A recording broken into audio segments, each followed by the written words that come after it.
G'day, this is Captain Noob, and this is the Fixer. This is a unique combat rifle weapon added by the World Appalachia DLC, and can be obtained by completing the quest Wolf in Sheep's Clothing. The plans from this can also be obtained from the Sheep Squatch Imposter itself. Special thanks to Livy for actually hooking me up with a level 50 variant. I originally got a level 30 variant at level 200, by the way, so yeah, that drop is broken. But anyways, what we're looking at here is a 53 damage combat rifle with a powerful auto receiver. Obviously, we're going to be using this as a stealth commando character.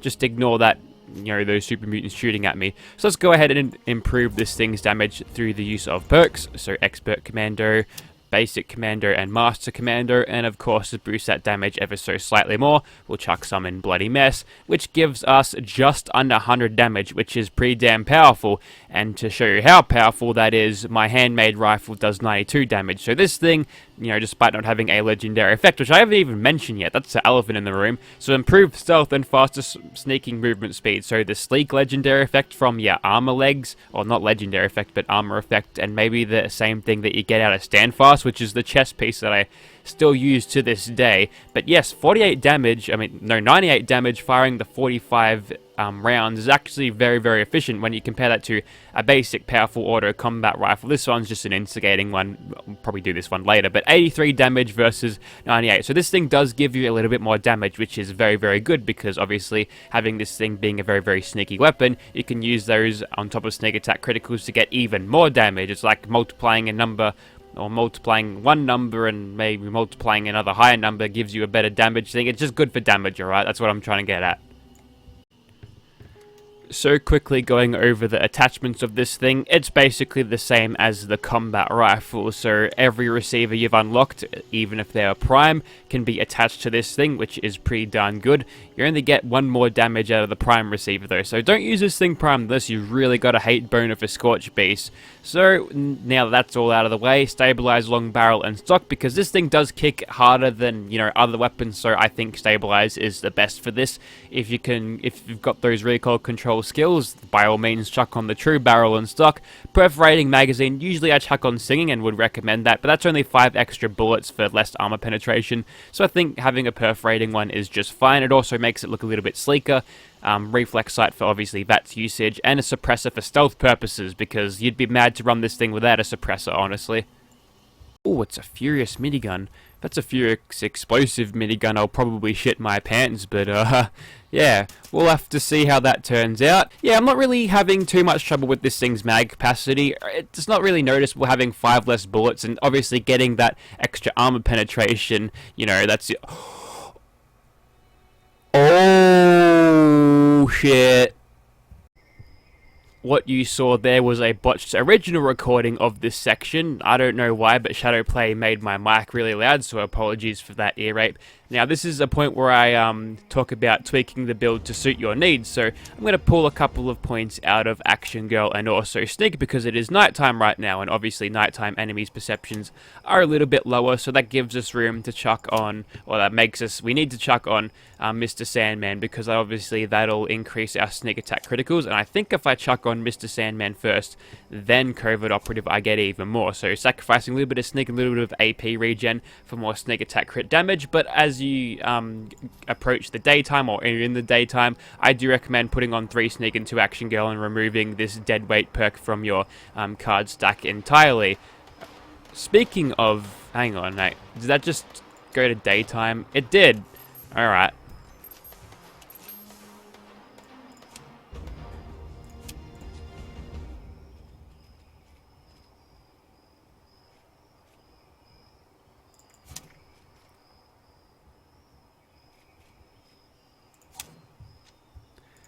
I guess that means I literally sat there for 18 minutes talking about perks. Great, I'm a fucking nerd. And as you can tell, absolutely no trouble with these super mutants here. Just hitting them with the old stealth commando style. Obviously we're getting huge damage multipliers off this thing's already good base damage. It's hitting harder for a, hitting harder than a handmade rifle, and probably hitting harder than, or at least a Furious handmade rifle in terms of it's just per shot damage. But yes, even probably harder than that, because we've got the perforating stock, which ignores yet even more armor. And unfortunately, no legendaries this time. So again, we'll just take a look at our adrenaline damage, 148 damage, almost 150, which is equivalent to our instigating Western revolver. But keep in mind, we're shooting this much faster. We've got a suppressor too, so there's a lot of good things going for this weapon right now. As we go over to these super mutants, we'll just hipfire these guys again because ground pounder allows us to do some stupid hipfire accurate stuff. In fact, we could even make that better if we stopped moving. Stop and popping is good, especially gun. There we go. We got detected there for a second, but quickly slipped under caution again, and we're able to quickly get him with sneak attack criticals. As you can tell, no troubles with this thing at all, and there's a little bit of wall hacks from me. That turret's not going to move, so I just shoot in his general direction and we get him. So, yes, I got a couple more ideas. Hopefully I don't forget him through this loading screen. Okay, apparently on to Swan next, because not the super mutants inside West Tech, nor the ghouls, they didn't spawn, so straight on to Swan.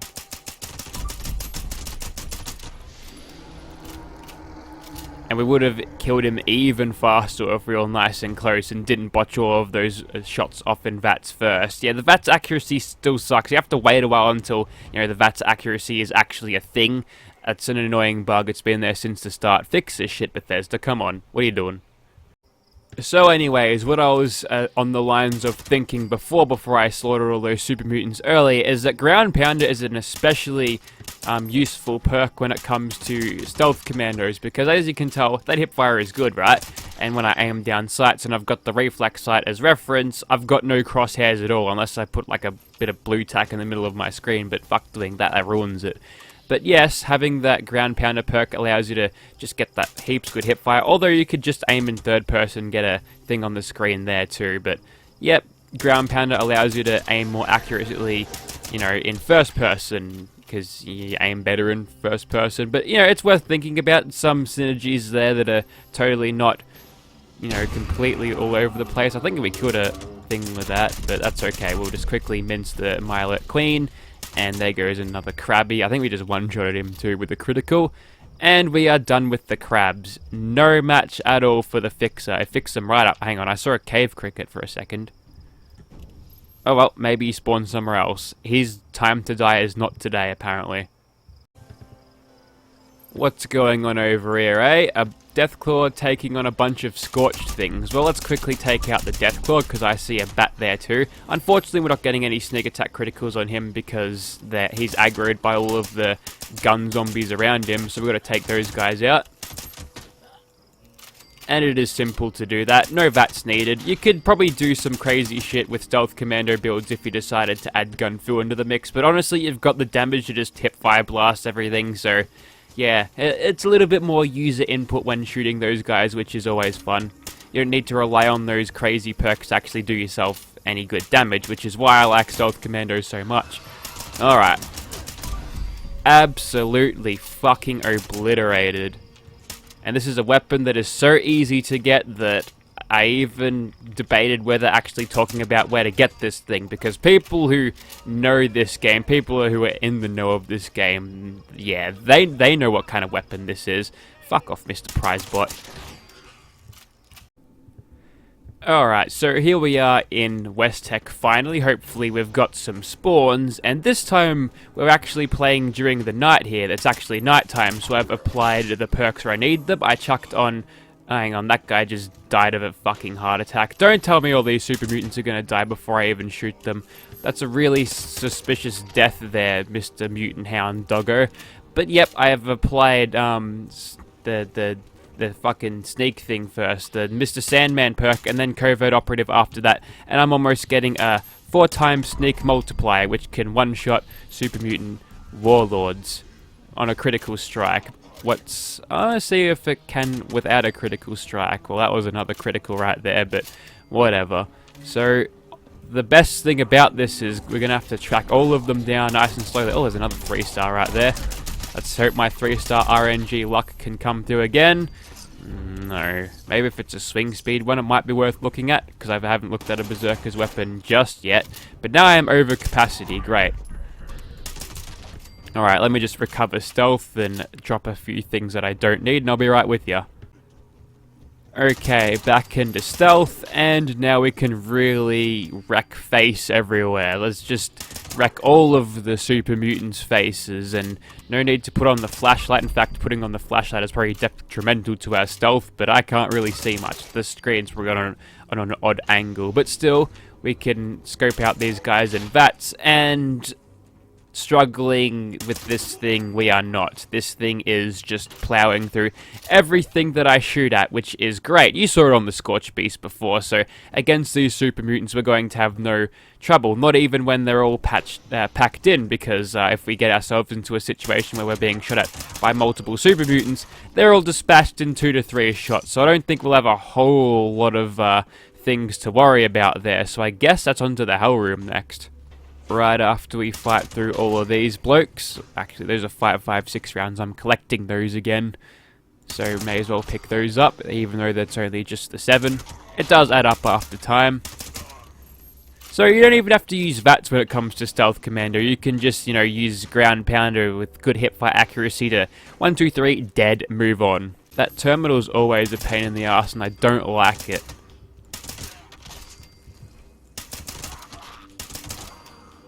I mean, there's not a whole lot for me to say about this thing anymore. I think the weapon speaks for itself because it is just, it's destroying. It's doing really, really well. It's a great weapon for a stealth commando. Even if you're not super, you know, spec'd into sneak, maybe you could pull a few points from sneak and put them elsewhere, and maybe add those sneak perks to luck so you can bust more criticals, you know? So honestly, it's a really, really good weapon for what it is. It's one of the few unique weapons in the game that I actually recommend going out of your way to get. Implying that nobody does all these quests anyway, because we're all content starved on Fallout 76 for the moment. But those weekly updates keep us satiated for the most part. Sometimes the content is a little underwhelming. I would argue that most of the post-launch content has been underwhelming, but at least I've gotten this right.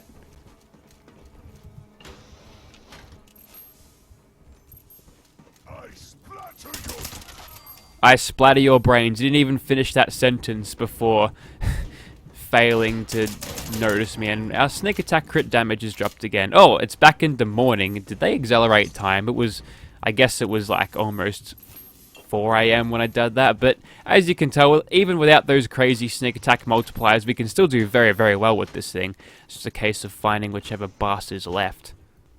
There he is. And he didn't get fooled by our stealth there for a bit. That's kind of weird. Alright, so there you have it. Against these super mutants, did super good. So let's go kill some ghouls and we'll call it a video. Alright, so we're in the daytime again, and whilst these ghouls are hopefully spawning in, we'll go ahead and switch our perks around once again. So again, we'll pull 1 point out of Sneak and 1 point out of Action Girl. I'll add 1 point into Action Girl and also give us rank 3 of Sneak, you know, after pulling Mr. Sandman from our perk chart there. But yes, playing to the strengths, or playing to what the day is, or making sure your perks are set up well for whatever time space you're in, whether it be, you know, solar powered if you decide to use those perks or anything like that, is a good way of making sure there isn't a lot of dead weight in your perk chart, because honestly that's the worst thing, because you can cost yourself damage, like me putting Nerd Rage in, although those things were only previously in strength anyway, so yeah, that's not really helping me all that much. But you know, it's nice to have if maybe I get myself into a situation where I would be at the health range of where Nerd Rage would proc. You know, it'd be good just to have that for a little bit of extra damage. Unfortunately, the spawns here have been fucked, but I think you get the point of this weapon. Even if I was, like, being charged at by 10 feral ghouls at one time, I'd probably just crouch, wait for, you know, escape artist to do its thing, and then mow them down one by one. Probably all in one mag if I was good enough to, you know, maintain my aim throughout that. So you really can't go wrong with this thing, I reckon. The Fixer has definitely been one of the strongest unique weapons added to the game. It's not even legendary either, which is kind of good. And it's so easy to obtain that any old Tom, Dick and Harry can pick this up if they feel like it, which is great. maybe you feel like you're a little bit behind in terms of what in terms of what weapons you have, or what weapons are available and to other people, and what weapons that you have access to. This is a great equalizer. It's something that is not completely overpowered that'll blow everything away, but it's something that is solid enough to give any old player a fighting chance. So I'll definitely be picking this up for my support build. I'll definitely be doing stealth commandoing with that, just, you know, with a side of healing my teammates along with that as well. But that was the fixer right there, the flixer. Nice. The flexer, that's me, because I flex these damn good perks at you know. So if you'd like to see this thing in your game, again, complete the quest, Wild Appalachia, a wolf in sheep's clothing. It's a worthy reward. You'll probably find it's level 30, so if you have a friend, maybe ask them to build you a level 51. You can provide mats and caps and all that if you feel like it. You know, sweeten the deal a little bit. But I do highly recommend you picking up a level 50 variant of this weapon if you don't have any great combat rifles out there. I've got an instigating one, as you saw before. I've used a furious explosive one, which was great. But yeah, I think this is by far my best one. I'm going to use that instigating one probably as a semi-auto one, because obviously using it as a stealth sniper is going to make the best use out of that particular legendary effect. But yep, the fixer. Get it if you can. Thank you very much for watching, guys.